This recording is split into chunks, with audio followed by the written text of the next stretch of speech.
Hi guys, welcome to part 2 of the Tarot Trainee course, which is going to delve into the history of tarot and the concepts that surround its origins, and basically try and rifle through the very convoluted tales and stories that we've heard about tarot and how it originated and where it came from.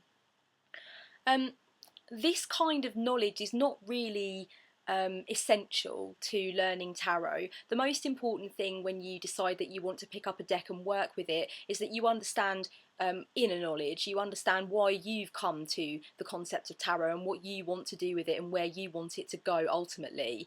So history is kind of secondary to, I always say the past is secondary to the future with tarot. Where tarot is going is much more important to me than where tarot came from. However, it wouldn't be any kind of course at all if I didn't give you some kind of an idea of where tarot is supposed to have come from and what the origins are. So unfortunately, and I really didn't want this to be the case, but I have had to write some notes because I have 2 pages of things that I want to say about the history of tarot, and I don't think I'm going to be able to keep the structure of the information in my head, because I just know that if I try and do it from memory, there are going to be things that I'm going to miss out and then I'm going to kick myself later. Because there are certain things like, for example, tarot's association with ancient Egypt and tarot's association with the Kabbalah and with the Hermetic order that need to be explained, but that if I was to organically try and explain them, I don't think I'd do it justice. So I may have to look at my notes from time to time, and I do apologise for that because I don't really think it's very personal or organic, but it's just the way I'm going to have to do it so that you get the best understanding of tarot history that you can. And I might also note before I begin that I'm obviously not the best person to teach tarot history particularly. I mean, yes, I am passionate about tarot, that much is obvious, but of course there are scholars and academics that have attempted throughout the years to really get down to the nitty-gritty with the origins of tarot. So if it was something that you were specifically interested in, then I would recommend that you pick up a book on it or read an article about it online, or a few different articles, and compare your resources, because obviously I'm not a scholar or an academic when it comes to tarot. I'm just a girl who, you know, has a fascination with the cards. So don't shoot the messenger. I'm just trying to make the course as well rounded as possible by giving you some idea of the history. So I'll begin by saying that the origin of cards as a form of game or kind of in society goes way back. I believe the first records of cards themselves are from 11th century China. But of course we don't know what kind of cards they actually were. We just know that they were cards that were in the possession of the people in China in that time, and that they could have been used for playing games, or they could have been used for divining the future. We're really not sure. We just know that there are some sketchy records from way back when that cards were in the possession of the people, and that they were a thing that existed. Then in the 1300s you have some other records of cards. There are 1 or 2 records of cards being outlawed in Germany, for example, or certain card games being outlawed, so perhaps this had something to do with gambling, and this was in Europe. And then you've got records of decks that were commissioned or made for different things, but again we do not know exactly what these cards were there to do, and we don't know what the structure was, but the belief is that they will have been more closely associated with playing cards than they would have been with tarot. So they would have been, if you look at a standard deck of playing cards now with the 4 suits, the diamonds, hearts, etc., and the joker, that's the kind of thing that we think we would probably have been looking at in the 1300s, that kind of structure. So we're not really thinking that they had hugely anything to do with tarot, but we are really now of the widely held belief that tarot kind of sprang from the playing card idea. So yeah, and we have a record, I believe, from the 1400s of Edward IV of England actually banning any imports of foreign cards from Europe, and we believe that this was an economical law to protect the card makers of England, because it was sort of quite a big thing. If you were a card painter or a card maker or designer, you would kind of want to keep that money in the English pot. So I think that it was probably less of an idea of banning gambling and more of an idea of protecting British card makers and making sure that anybody who wanted to own a deck would have to spend money in this country to get it, and that they wouldn't be coming over from Europe. So I think that was more of an economic thing, really. So yeah, these are the first records that we have in evidence of cards existing. Then if you look at the late 1400s, early 1500s, we begin to, in Europe, particularly in Italy, have records of cards being commissioned that we believe lent themselves more closely to what we now know as the modern tarot deck. And there was a name of a game in Italy, which I'm just going to have to look at because I can never remember it. It was called, I think it was called Trionfi. Trionfi was like an Italian card deck that was for games like Trainee and stuff like that. Again, and I think there's one game that I've played while I was over in Florence with an Italian deck. They called them Sardinian cards, and they actually look a lot like the tarot pips of the Marseille. And they are a deck that originated in the 1400s for games, parlour games, and gambling games like Trionfi. I can never remember how to say it, Trionfi, there we go. So these are sort of like old Italian games, and we believe that those cards were the forerunners for what we now know as the modern tarot deck. And if you look at the modern sort of Sardinian cards that you can buy now and the Marseille tarot deck of France, they do actually mirror each other incredibly closely. So I believe that these Italian parlour games that were played in the courts and with the nobility were the forerunners for tarot. That's the kind of thing that we have in evidence. And if you look at the Visconti family commissioned a deck in the 1500s that we believe to probably have been one of the first recorded tarot decks. And if you look at that kind of evidence, that's the kind of thing that I would suggest is real evidence that tarot had come into being and was being used for these parlour games and such. But tarot history has gone off into some very weird and wonderful winding pathways over time. And we have had associations with tarot and Egypt, and tarot and the Kabbalah and the Hebrew alphabet and this kind of thing. So we do need to look a little bit at where these ideas came from as well.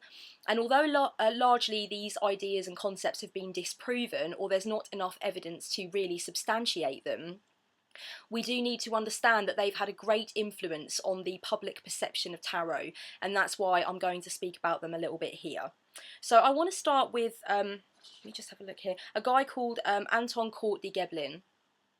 He was, I've probably massacred the French language there, but, you know, I don't know French, so I apologise if the pronunciation was awful.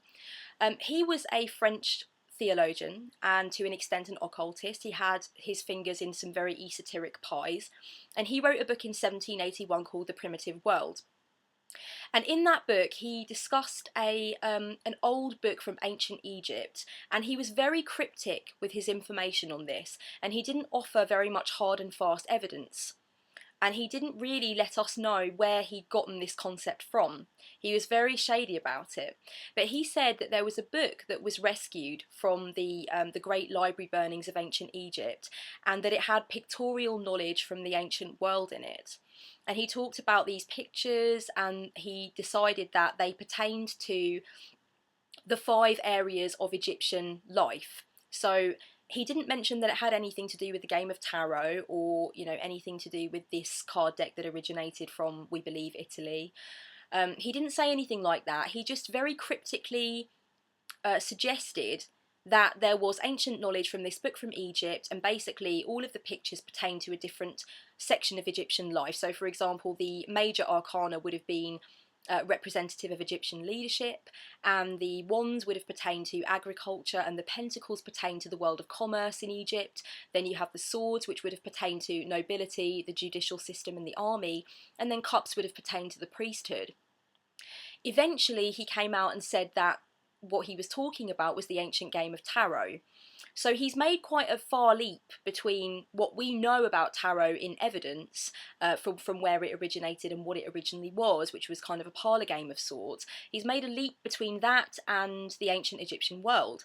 And I think he also may have made some suggestions that tarot found its way to Egypt from the lost continent of Atlantis, which again is unsubstantiated, but it's something that he said that captured the public imagination and really got people thinking about tarot and what it meant, and other occultists became interested in it, and it kind of snowballed from there.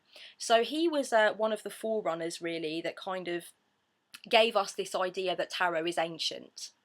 And there were a few other people that discussed kind of tarot being ancient. And remember, the first pictorial evidence we have of people using tarot cards is from the 1400s, when we have some frescoes from Italy of people sitting round a table, evidently using a tarot deck, or one of those decks from Trainee, one of the forerunners of tarot, that looks like what a tarot deck now pictorially looks like. So we only really have evidence of these cards being used in parlour games and such from the 1400s.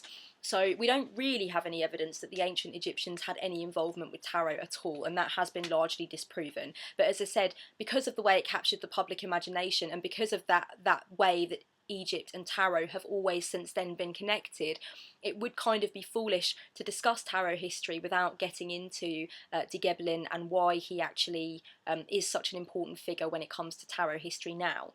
And there was another guy called Etiella, who was a French occultist of sorts. He was a wig maker, actually, or a barber, as some people would say, but I believe he made wigs, and he made wigs for kind of like high profile nobility and stuff like that.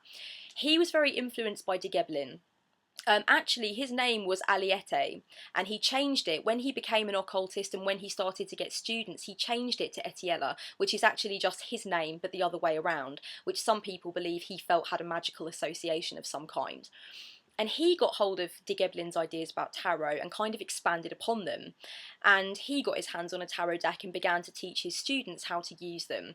And I believe that this interest that the French occultist kind of scene kind of put onto tarot in that time, in the late 1700s, early 1800s, is how it kind of snowballed into the idea we have now that tarot is such an occult tool. It went from this parlour game idea onto this this occult idea, and I think that was largely from Degeblin, but also from Papus, who was a hypnotist, and I'll get to him in a little while.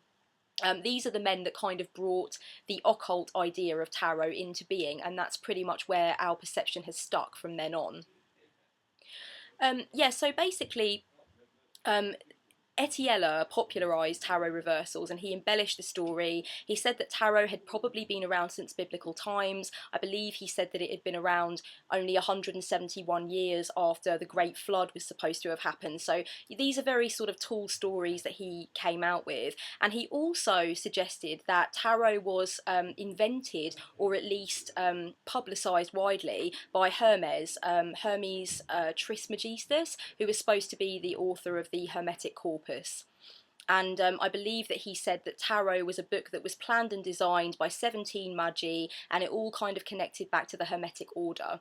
And this is where the association between Hermeticism and tarot comes into play, largely from this Etiella guy who made these kind of, I would call them tall stories maybe, or kind of just embellished a little bit to the extent that the Hermeticists of modern times got hold of the idea of tarot as something that was largely kind of put into play by the original writer of the Hermetic script, if you like.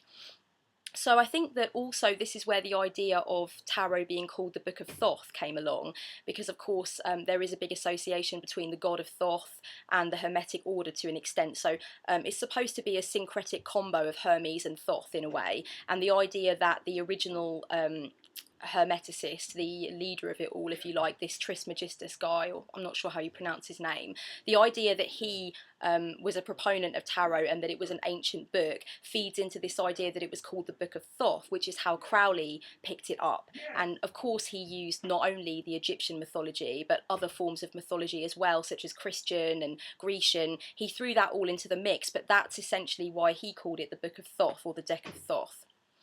I don't really have a great deal more to say about Aleister Crowley. Of course, the tarot deck, the Thoth deck, is quite popular now, but as far as I'm aware, the book that goes with it does kind of deviate quite a lot from the original tarot structure in terms of meaning. So you may or may not choose to try and use the Thoth deck with this primer course, but I'm not actually sure, with my limited knowledge, of how useful that would be to you. The next person I wanted to talk about was Arthur Edward Waite, who in 1910 commissioned a deck which he had made with Pamela Colman Smith, and that was the Rider-Waite. The Rider-Waite obviously is the most popular deck by far. And it was kind of commissioned by obviously this guy from the Hermetic Order of the Golden Dawn, and that kind of again propelled tarot into this very esoteric, very occult territory. And it's still the most respected deck, and it's still the most widely used. It has a lot of Masonic imagery in it, so you might want to kind of go into studying that imagery if the Rider-Waite deck is something that you're interested in. But yeah, you know, Arthur Edward Waite was one of the guys as well who popularised tarot and who made it into this more esoteric tool and brought it into this esoteric territory.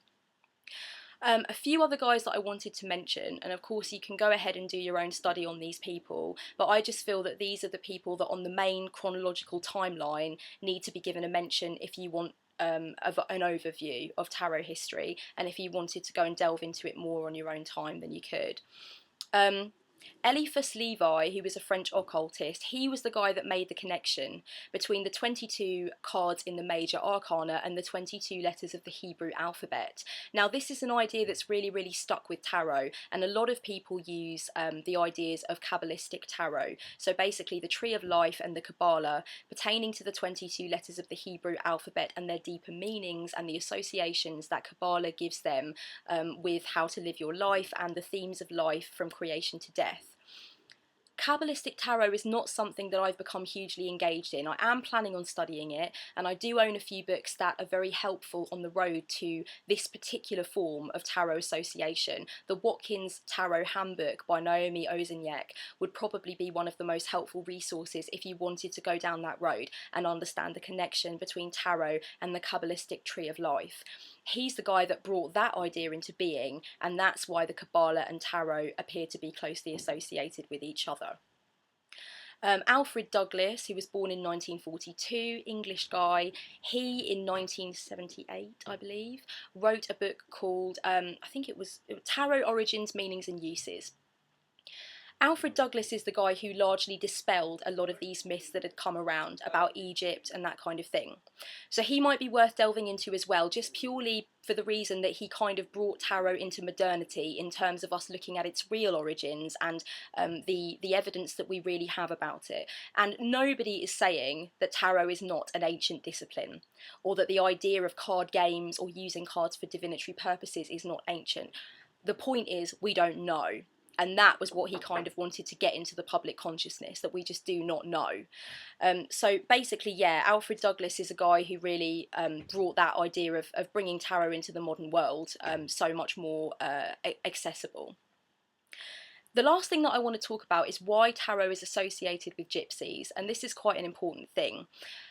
You will maybe sometimes hear that tarot is a representation of the Hindu caste system. And this is because the idea that tarot came from gypsies was thrown into the mix with the academic belief that most of the gypsies that first came into Europe came from India, came from the top half of India and moved their way over into Europe. So if tarot has long been an ancient discipline that has been known and used by gypsies, then we're maybe thinking that there could have been a connection between the Hindu caste system and tarot.